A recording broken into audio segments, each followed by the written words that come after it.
Hello, possums. Yes, it is I, the conspicuous moo. And, yeah, long time no see. Today I want to talk about the White Mage changes in the new patch 6.1 for Endwalker, because, you know, we did get a large amount of them, and most of them are very, very good indeed. So I thought we'd have a bit of a pick through. So without further ado, let us get cracking. First off, the MP cost for Stone 1, 2 and 3 has been reduced, and the potency of Stone 3 and Stone 4 has been reduced as well. Now, the Stone abilities are basically your damage nuke until you get up to the level, I think, 72 when you get Glare. So this isn't really going to impact people a hell of a lot. Personally, I didn't really have mana issues because of the damage I was dealing out. It was more to do with the more expensive global cooldown spells that I was having to chuck out in order to keep stupid people alive. Aero, which is your damage over time ability as you're leveling until you get Deer at 72, has had its duration increased from 18 seconds to 30 seconds. That's kind of in line with Astrologian, has something very similar going on. And the MP cost has also been halved, so you know that's very nice as well. Obviously, Square Enix are aware that White Mage is the job with the most mana point issues, basically, when it comes to just healing and dealing damage in general. Out of all of the healers. So, you know, I appreciate that they're aware of it. They've just probably targeted the wrong area there. Another oddity with this, which has been noticed by a lot of other people, is that Dia, the level 72 ability it's supposed to upgrade into, is now exactly the same as Aero 2 is, except it's twice as expensive to use as Aero 2. So, yeah, at the moment we're sort of in this odd situation where people probably haven't really been thinking too hard about, you know, the entire White Mage package when they've been changing these things, and now the upgrade is actually worse than the original. In another piece of news that nobody will particularly care about, regen, which is obviously regenerative healing ability, heal over time, that is on global cooldown, has been reduced from 500 to 400 mana points.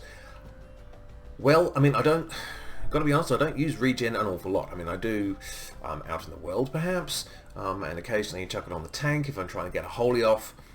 Other than that, pretty much don't use it. So, you know, while that's nice, it's not a very impactful change. But now we're starting to move into more impactful territory. So, we'll start with Cure 3 and Asylum. Now, these are both quite different abilities. Asylum gives you a lovely big bubble over the top.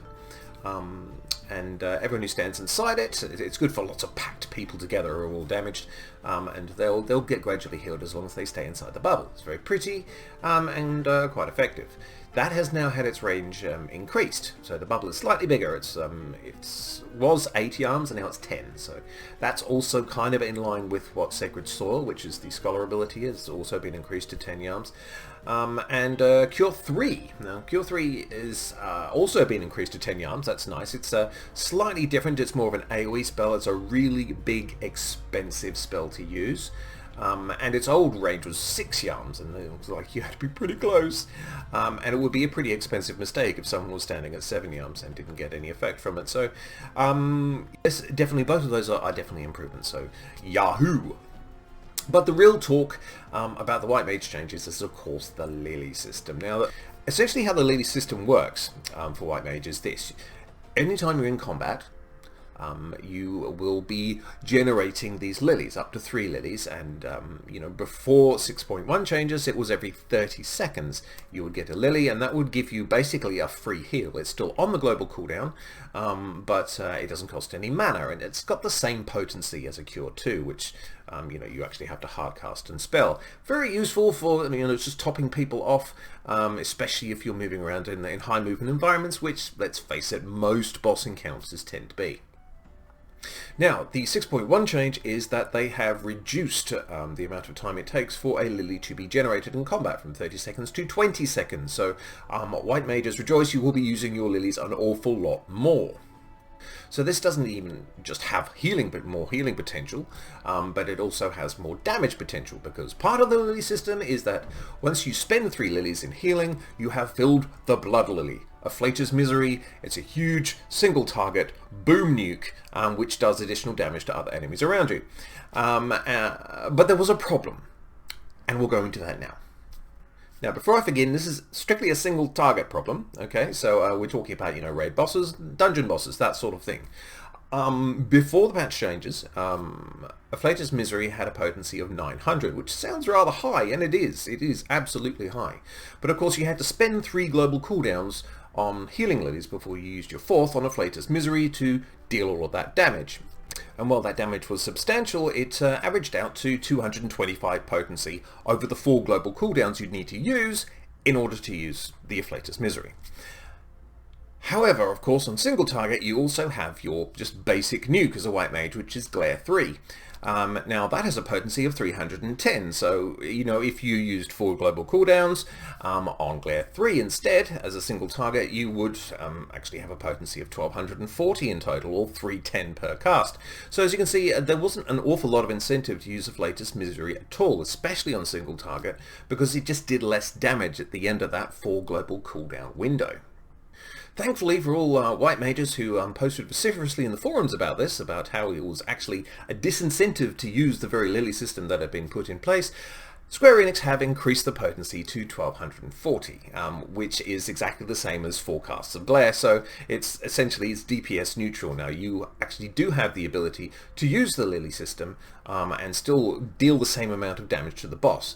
Why?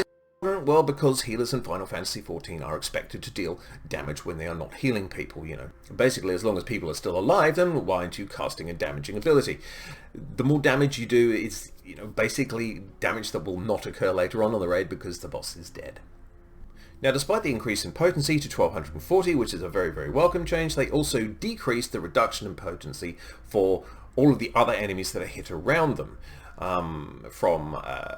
was like 25% less damage to 50% less damage, which seems substantial at the time. According to my napkin math, Afflatus Misery on multiple targets is still going to come out ahead in the new version by about 100 potency or so per target, as opposed to the old one in the original Endwalker bit. So it's a buff all around. It's really, really good. And of course, it goes without saying that if you're in a multiple target situation, Afflatus Misery is a wonderful spell to use and does lots of damage and should make your party very happy indeed.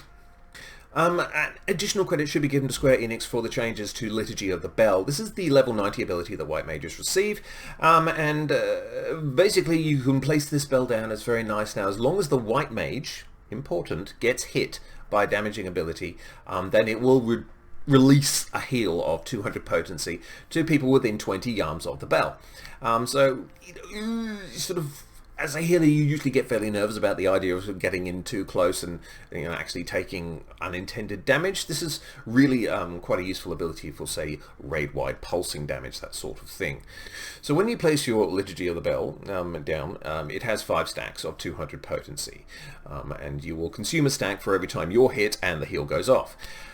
What the main change they've done here is that if you hit your ability again, Liturgy of the Bell, it will just consume all of those stacks. And so it does mean that, in a situation where you've got a lot of people on fairly low health, you can place the bell, press the ability straight again, and just get 1,000 potency heal, for 20 arms around, which is really good. It gives a lot more control to the white mage. It just makes it a more attractive thing to use outside of, raid-wide pulsing damage. So, what are these changes like overall? I mean, the damage dealing spells don't really impact white mages at all. You shouldn't really have that many problems with mana while leveling, particularly just casting damage spells, so I'm not sure why those were changed. The Dia thing, I don't know what they were thinking there, but I think that will probably be adjusted in the days to come. It's quite obvious that Square Enix have noticed that white mages aren't really using their lilies all that much. The whole Afflatus Misery being a DPS loss as opposed to 4 straight glares, so they've brought it back up to parity. And you have to give them credit for that, at least now using your healing lilies and then Afflatus Misery at the end for that big boom is a viable choice to make. This is also obviously Square Enix's idea on how to solve white mages' mana problems, because we do tend to run out of mana a little bit faster than everybody else. In fact, I think we're the only healer at the moment who's recommended to actually use the piety stat. I don't think anybody else does. And that's just the way that white mage has a lot of large healing abilities which aren't particularly larger than any of the other healers, but they do cost a lot more mana to use. That is something that has not been addressed here, so that's a fix for another patch. But Square Enix's solution to White Mage's mana problems is to bring lilies back to the fore, because casting lilies costs no mana at all. None of the Afflatus spells do. So, casting 4 glares, for example, costs 1600 MP out of your 10,000 that you have as standard. So it's quite an expensive thing to do after a time. So this will make White Mage a lot more sustainable in that tougher content where people's mana bars are starting to run a little bit dry. It does have to be pointed out, though, that the disadvantages with the Lily system are still very much in place. In order to get the maximum damage out of that Afflatus Misery, you're going to have to cast 3 Lily healing abilities, regardless or not of whether anyone actually needs healing or not. So you're going to be in a slightly odd position where you're going to be throwing out heals to people who don't need them, possibly, or even just on yourself, in order that you can get that Afflatus Misery and feed blood for the Blood Lily. So, from a design perspective, yes, we're going to save a lot of mana, but on the other hand, this is the problem when you have like 2 distinct roles and you've tied them into one ability altogether, Ultimately, at this point, the damage dealing component is driving the entire ability, and, the healing lilies, while they would be nice, they're just absolutely essential, because otherwise the whole thing doesn't work. Probably needs a bit more work, or just remove the Lily system altogether. It's definitely an area that needs to be improved upon. That said, I was very happy and very relieved for these White Mage changes. I think it's definitely a good start. There are certainly other things that could be done. I mean, a size is a wonderful ability. It's very potent. You have to be up close, and it retains 5% of your mana pool every time you use it. Maybe you could have 2 charges on it, or bump that up to 10%. Who knows? We'll see how the mana things go. It should be quite interesting in 9.1 to see the cutting edge best in the world White Mages and how they're finding this whole change. I think a lot of them are quite pleased. So the only real thing left is the whole green DPS thing, which I've gone into before, which is basically, you have one 30-second dot and you have 1 nuke, and if you look at like the best standard practice in raids for what any healer, not just White Mage, should be doing, it is basically place dot, glare, glare, glare, glare, glare, glare, glare, glare, glare, glare, glare. Not particularly enticing. Do something about it, please. So, yes, I just thought I'd get that little bit of good news around, and I'm going to tunnel off now. So, hope everyone's been keeping well. I'm having a lot of fun with my Lala on Ravana. I started again from scratch, and I'm currently Stormblood. And I will see you all again very, very soon. But until then, I'm the Conspicuous Moo, and a very, very good evening to you.